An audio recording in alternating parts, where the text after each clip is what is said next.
Madaya ka!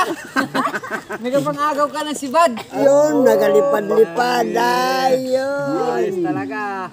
1.4 billion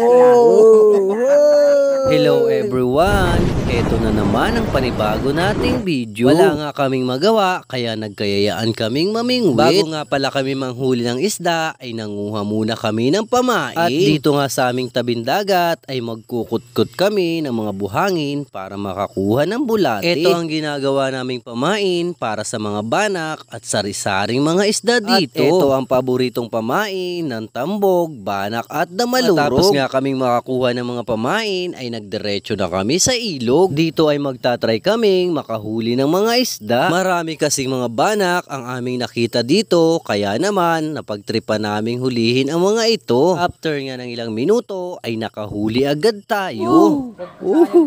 Tambugers, tambog. Kadali tayo mga idol, isang tambog. Tambugers. Tambog nga pala ang tawag namin sa ganitong uri ng isda. Sa inyong lugar po ba mga idol? Anong tawag sa isdang ito? Kadalak ng tapta! Buhay na buhay. At nakahuli nga si Imbet ng isang pirasong sapsap. Ako naman ay biglang sinibara ng banak. Flat gray mullet nga pala ang English sa isdang ito. At ito rin ang pinakamailap na isda sa buong mundo. Sa part ngang ito ay nakahuli ulit tayo ng isang damalurog. Paglipat ko nga sa ibang pwesto ay nakahuli ulit tayo ng damalurog. At nang wala na nga dumawi sa ating pwesto ay lumipat tayo sa tulay. Yun, nagalipad-lipad. Ayun. Ayos talaga. 1.4 billion Agad nga tayo ditong sinibara ng isang pirasong tambog. At sobrang nakakatuwa naman talaga kapag nakakapagpadawi ka ng isda.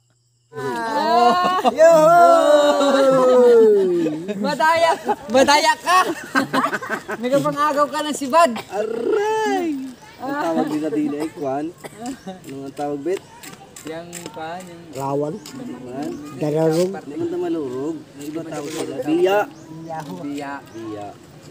Sa part ngang ito ay nakahuli ulit tayo ng tambog. At matapos nga tayong makapangisda ay eto na ang ating mga nahuli. Dahil sa mga isdang ito ay siguradong makakalibre na naman tayo sa pangulam. At mas masarap ang lasa nito kumpara sa mga tuyo. At matapos kong ang malinisan ng ating mga huli ay binitbit ko na ito pauwi sa bahay. Tama ito sapagkat dumidilim na at malapit na ang hapunan kaya naman napakasarap nitong iprito. Pagka uwi ko nga sa bahay ay inilagay ko ito sa plangganita at para malaman natin kung ilang peraso ang ating mga nahuli. 18 perasong isda ang ating napadawi. May damalurog, talingan, banak at tambog. At habang iniintindi nga natin ang mga isda ay busy naman ang aking misis at si Cindy sa pagre-repack ng mga mani. Ito ay dinideliver nila sa mga tindahan para may extra income kami. Sa puntong ang ito ay prinito na natin ang ating mga huli. Alam niyo ba mga idol, kapag nandito kayo sa probinsya ay siguradong hindi kayo magugutom basta't madiskarte ka lang. Hindi man gaanong kalakihan ang iyong kinikita ay siguradong makakakain kayo 3 beses sa isang araw ng iyong pamilya. At sa lahat po ng patuloy na sumusuporta at nagmamahal sa atin ay maraming salamat po sa inyo. At ito po ang ating latest video. Salamat sa panonood, salamat sa suporta. Ingat palagi. God bless!